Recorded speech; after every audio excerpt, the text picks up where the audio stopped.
नमस्कार, आप देख रहे हैं SSI2। मैं देवेंद्र सिंह लड्डू। इधर कुछ दिनों से अगर देखिएगा तो पूरे पटना सिटी में लूटपाट या फिर मोटरसाइकिल की चोरी की घटनाएं लगातार घट रही है।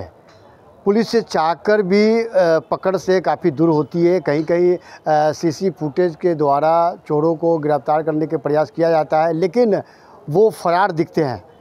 कुछ पटना पुलिस की एक सफलता मिली है और वो सफलता है इस वक्त हम हैं पटना सिटी अनुमंडल पुलिस पदाधिकारी कार्यालय खंड 1 में।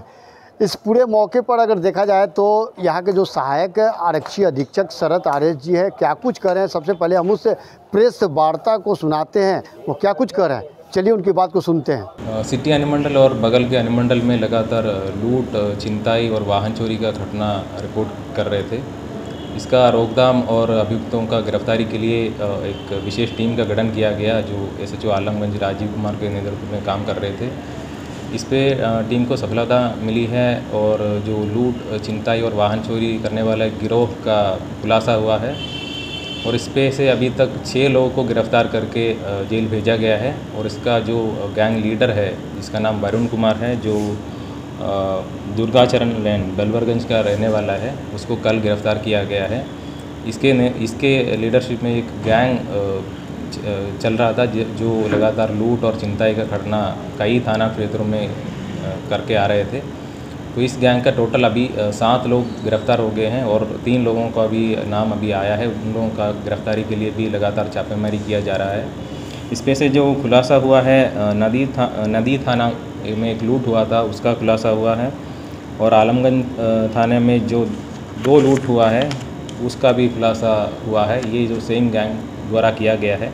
इस पे घटना में जो यूज़ किया गया मोटरसाइकिल और लूटा हुआ मोबाइल और मोटरसाइकिल दोनों बरामद हुआ है। और इन लोगों से, इन गिरोह से पूछताछ करके और टोटल हमारे पास 10 मोटरसाइकिल बरामद हुआ है, जो चोरी और लूट में लूटा हुआ और लूट में जो यूज़ किया गया है। तो वैसे इस गैंग का खुलासा हुआ है और 7 लोग टोटल गिरफ्तार होकर जेल गया है और इस पे 3 और लोगों का नाम है, जिस पर लगातार छापेमारी किया जा रहा है। मुख्य सरगना कौन है इसमें? इस पे मेन लीडर अभी जो गिरफ्तार हुआ, कल गिरफ्तार हुआ है, उसका नाम है जो वरुण कुमार है, जो बेलवरगंज का रहने वाला है। सर कितने थानों में इसका मतलब रिकॉर्ड क्या रहा है? अभी तक हमारे पास साक्ष्य जो मिला है, जो CCTV फुटेज या अन्य जो तकनीकी साक्ष्य जो है, उसके बेसिस पे हमारे पास आलमगंज का 2 फायरिंग का जो घटना हुआ था, उसका खुलासा हुआ है। और आलमगंज में एक लूट हुआ था, उसका भी खुलासा हुआ है। आगमकुआं थाने में 2 छिनताई का घटना हुआ था, उसका खुलासा हुआ। नदी थाना में 2 लूट हुआ है, उसका भी इन लोगों का गैंग द्वारा किया गया। और खाजी कला में भी एक लूट हुआ है, उसका भी खुलासा हुआ। पूछताछ में सर किस तरह से लूट ये लोग करते थे, क्या है? ये लोग 3-4 लोग मिलके चोरी किए हुए बाइक में निकलते थे और जो रास्ते में दिखता है उसका मोबाइल या जो भी बाइक जो भी मिलता है वो लूट के चला जाते थे। तो ये रात के टाइम में करते थे। वो जो हमारा नया जो पुल बना है उधर करते थे, NMCH के साइड, और अन्य थाना क्षेत्र में लूटपाट की घटना करते थे। नदी थाने में पैसा का लूट किया था 25,000 रुपये का, वो भी इस गैंग द्वारा किया गया। उसका CCTV फुटेज में प्रॉपर एविडेंस कब से ये लोग कर रहे हैं सर? ये लोग पिछले 2 महीने में ये लोग इस घटना का अंजाम दे रहा था। मेनली इस पिछले महीने में ही इन लोगों का ज़्यादा लूटपाट की घटना हुई। सारे लोग कहते सिटी के रहने वाले के अन्य क्षेत्रों के भी?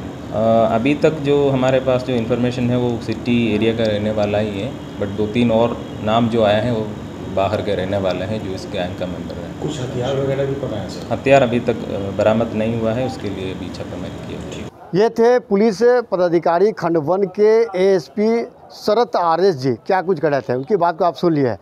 अब सवाल उठता है कि 3 थानों में आतंक मचा चुके हैं। इसके पूर्व में भी 7 अपराध कर्मियों को सलाखों के पीछे भेजने का काम किया है।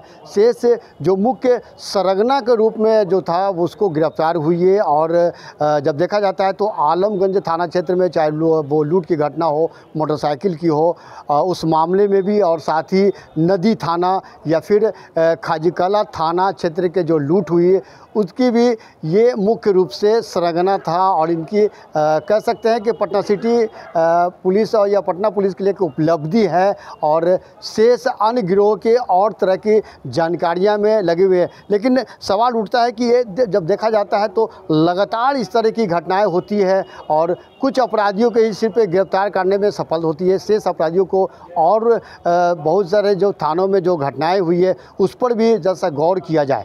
SSR2 आप देखते रहिए। जय हिंद।